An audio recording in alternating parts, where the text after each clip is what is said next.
Surprise! Did you think we were getting a Data Live collab? Why would you think that? No, instead today we're getting an event that is a little bit of a shock. In a recent last-minute announcement, Azur Lane is collaborating with Is It Wrong to Try to Pick Up Girls in a Dungeon? Yes, that's a mouthful. I'm going to refer to it as DanMachi, the Japanese abbreviated name. But before I get into that, I want to talk about some of the other updates that have happened recently. At the start of October, the season for the cruise mission carried over, so in addition to the new paid Kawakaze skin, there will be Dewey META. Since she's a new ship since my last video, I'll briefly talk about her, but she's an elite destroyer meta ship, so don't get your hopes up that she's any good. Stat-wise, she's slightly better than her original version, but that's largely due to her rarity bump from rare to elite. And she doesn't have high enough torpedo stat to make her super relevant. However, she does have two interesting skills outside of her all-out assault. The first one gives her a stat boost to firepower and torpedo stat when you have airspace control neutral or higher. However, much more importantly, it gives a 10% firepower boost to the frontmost Vanguard ship, which should not be her. Hindenburg or Napoli would much appreciate that. Her other skill says if you have a carrier or light aircraft carrier in your fleet, she's going to reduce the damage of your whole main fleet by 10%. Additionally, every time she fires her torpedoes, she's going to fire another wave, so she gets to launch 2 waves every time she fires as long as you have a carrier in your fleet. So she's not very good, but honestly a lot better than I expected for a free meta ship like this. Another thing that got added to the game recently is Taiho 3D. Man, that game mode just keeps going down the more degenerate path. Is that a whip?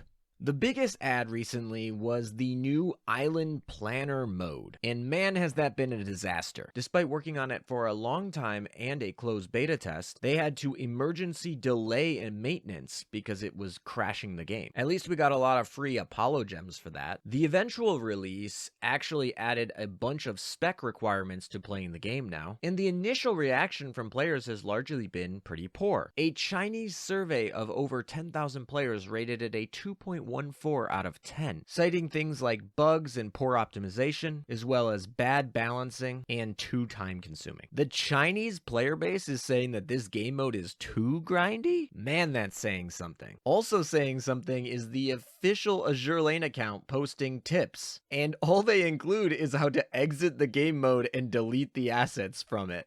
I cannot make this up. There is so much about this new Island Planner game mode that has been added that it probably needs its whole video. There are tons of things going on, but in traditional Azur Lane fashion, it comes a little broken and they're going to improve it over time. A lot of the system optimizations today are actually related to this new game mode. So with that, we've actually moved to today's collaboration event. It's with DanMachi V, of which the anime season 5 finished airing earlier this year. I'm actually really excited for this collab. As I said, it was a surprise. I was not expecting it at all, but it's only a mini event. It's going to behave similarly to the Black Rock shooter event that we had earlier this summer. So there will only be 2 new characters that will be added to the game. They will be limited time event exclusive ships, but they won't be obtainable through the gacha. You will get them for free by just playing through the event. And don't fret, the event will actually have exclusive gear skins as well as a collab furniture. Man, that's massive. As well as 2 new purchasable dynamic animation skins. Man, did they sure Azur Laneify this artwork. Additionally, there are going to be 4 new Augment Modules. 2 of those are going to be with the new ships, but the other 2 are going to be Miyoko and Alabama. Miyoko adds some survivability stats, HP, and evasion. She also gets a slash, and she has an upgrade to her draw fire. However, that's bugged and not working currently. It's supposed to allow her to trigger at the start of the battle in addition to every 20 seconds, as well as have an 80% chance of triggering instead of 50%. And when it does trigger, it adds on a max 2% HP heal and a max minus 20% damage taken if your Vanguard fleet is full. Nice improvement, but one of the worst ships ever, still pretty bad. Alabama also gets an upgrade that gives her a firepower and hit stat boost. Also, when she fires her volley, she's going to boost all of your main fleet's firepower by 20. She will also upgrade her Lucky A skill, which will now give her 12 luck, interestingly enough. That's like 98 total luck. That's a lot. And then now she'll have a 100% chance to proc her special barrage instead of 75%, and this barrage is going to be an improved version over the other one. These upgrades are definitely much needed for Alabama. However, I can't help but wish that she got more. I really like the design of Alabama, and she feels very power crept, and I was hoping that this augment module would have done more for her to make her more relevant today. For the final 2 augment modules, I won't talk about them individually because, as normally with these these events, just like the Black Rock Shooter event, you are going to want to get these augment modules. They are exclusive to the event. You can obtain them by just playing the event, and you get them for free, and they're almost required to make the ship work that you're obtaining. So every single person who's going to use either of these new collab event ships should 100% get their augment modules and equip them. So I'm going to treat my analysis of the ship as if they have the augment module on them and not talk about them separately. All right, first up we have Hestia. She is an SR repair ship. That's something new and unusual. So there's obviously not a lot of ships to compare her with, but obviously Akashi is an SR repair ship that we're going to be judging her against. Hestia largely seems to be very similar to Akashi, in fact. Her loadout is identical to Akashi. She's going to have 4 anti-airgun mounts over 2 slots at 100% efficiency each, as well as 1 auxiliary slot. She's also going to increase your starting fleet ammo and fleet ammo capacity. Stat-wise, she has significantly more HP, especially after considering her augment module. She even has more evasion after having the augment module, less on base, but more on the augment module. She also has more luck. Akashi has higher anti-air and reload stats, so by default, she should be a better anti-air ship than Hestia, although Hestia is going to be more tanky. Additionally, Hestia's module will give her a special effect that gives, for the first 30 seconds of the battle, your Vanguard fleet will take 5% less damage. So not quite a repair, but more like preventative care? Let's move on to the skills. She has 4. At the start of the battle and every 20 seconds thereafter, all of your Vanguard fleet ships get plus 10% firepower and torpedo stat, as well as all of your ships get plus 5% damage dealt for 6 seconds. This is going to help offset the fact that she's taking up a slot in your fleet that's not dealing damage, so she's helping other ships do the damage and make up for that. When this expires, all ships in your fleet, including herself, are going to heal 1% of her max HP. So this already seems like an improvement on Akashi, as she's adding damage back to your other ships, and the heal's actually pretty comparable. She's going to be able to heal more early. It'll take her 46 seconds to heal 3% of max HP off this skill. Akashi takes 35 seconds to do that. However, this skill you're going to heal at the 6-second and the 26-second mark, whereas Akashi is going to have to wait the full 35 seconds before she sees any benefit. Hestia's skill number 2 is going to be upgraded by her unique augment module, so I'm only going to go over the upgraded version. Every 20 seconds after the start of the battle, she's going to trigger these 3 separate skills. The first one is she's going to remove all burns from your Vanguard fleet. The second, she's going to heal 1% of HP every 1 second for 5 seconds to all of your Vanguard fleet. So basically a 5% heal every 20 seconds to your whole Vanguard fleet. Finally, a random Vanguard fleet ship is going to trigger an improved special barrage, and enemies hit by this barrage are going to have a guaranteed chance of being debuffed minus 5% evasion stat for 5 seconds. That barrage is pretty weak, but it is HE ammo, so it can cause burn. And you know, for a repair ship, she's dealing some damage at least. Her third skill is actually a skill that all repair ships get. In normal sorties, she's going to give 3 emergency repairs to your combined fleet. In Operation Siren, which doesn't have emergency repairs, she's going to give a 10% heal of their max HP to every ship in every one of your fleets. Hestia's final skill allows her to, every 5 seconds, heal all ships in your fleet 20 HP points. That's not a lot,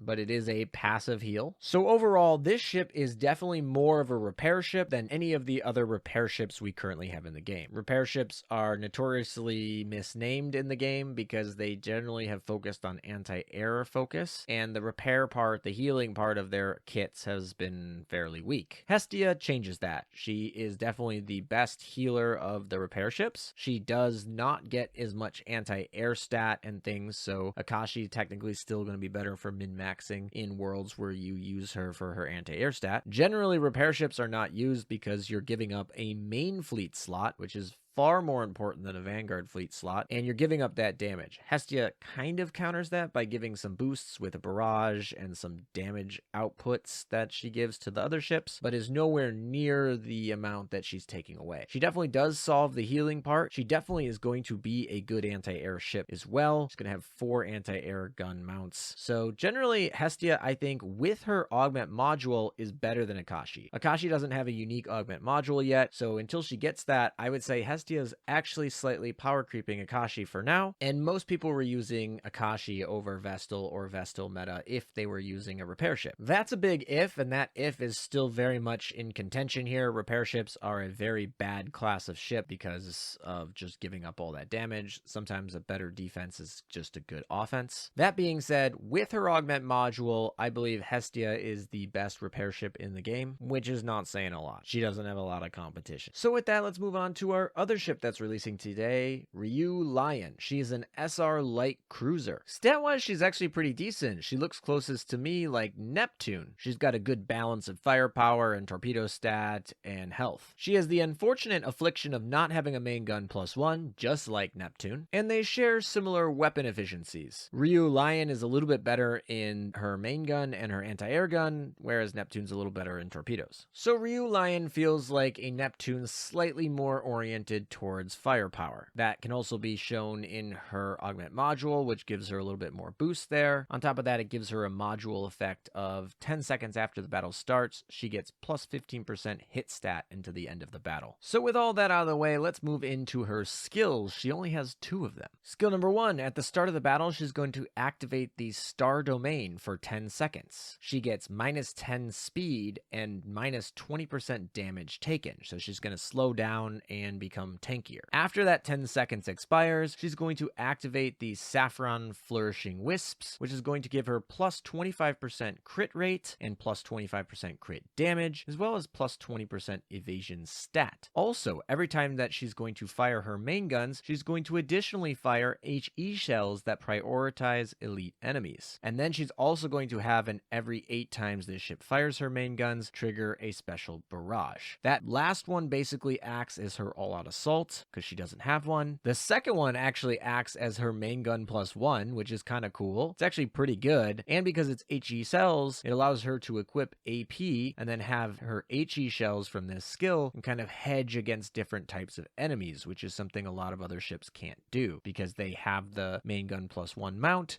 but it's in the same copy as the equipment that they equip in that slot. So that's neat. And critting is really good. The crit damage is really important there, and that should be really nice. So this is a really good solid skill. Let's move on to the second skill. Skill number 2, she's going to get plus 25% firepower. Man, so with the effectively main gun +1 from the skill number 1 and this firepower boost, she's going to be more in line with the Bayards and the Dmitry Donskoys of the world, which are a pretty good class of light cruisers to be compared with. So in addition to that, she's going to every 10 seconds trigger a special barrage Light of the Wind. This is going to have some benefits when it is upgraded by the unique module. If there are 2 or more enemies afloat, she's going to have an enhanced barrage. This is effectively going to double the damage of the barrage, so it's really going to help her in mob fleet situations. Also, if there is an enemy within 45 units of this ship, which is decently close enough most of the time, she is a Vanguard ship after all, she's also going to have an improved special barrage that has 1 trigger of a shot that does like 120 damage that prioritizes an elite enemy. That's not as important as the first part, but it is extra. So she basically just gets a special unique barrage that can be improved a little bit based on certain conditions specific to mob fleeting. Ryu Lion is actually a pretty solid ship here. She still reminds me the most of Neptune. I think that she's not going to have the survivability of Dmitry Donskoy or Bayard, but she's going to have damage similar to them, and she's going to have damage similar to Neptune, so she definitely has a lot of damage. She'll clear through a lot of things there. Her stats are modern, so if you're a new player and you pick up this ship, she'll cover you through a lot of content. And that's everything. That's the whole event. It's a very short, minor event. You should be able to clear through this very quickly. I do recommend you do get this. There are no new equipments, so really it's just the Augment modules, but I would say that you definitely want to make sure you capture both of these ships and their special unique Augment modules. I think they did a good job here of making ships that are decently relevant, at least as far as a Collab SR ship. I know we're in the world of UR ships. I think that Ryu Lion is perfect where she needs to be. She's right around the level of some old PR ships in terms of her power level, and you know, the newer PR ships you're still going to work for and, you know, have a goal to improve over, but she'll be able to basically clear all the content that a new player would need to do. Hestia is technically a best in slot repair ship. I think that's partially kind of cool because Hestia in the anime is basically a healer, so it kind of goes on theme, and we have some matching there. So she basically power creeps the repair ship, and the repair ship category needed to be power crept anyway because it was just left in the dust, so I'm not sad about that. I imagine that Akashi will get an augment module in the future, which will make her better than Hestia, or at least on par with Hestia, but Hestia's a nice refresher there as we can use repair ships again. Like I said, you're probably not going to want to use repair ship over any of the UR main fleet ships that can just end the battle significantly faster, but she is definitely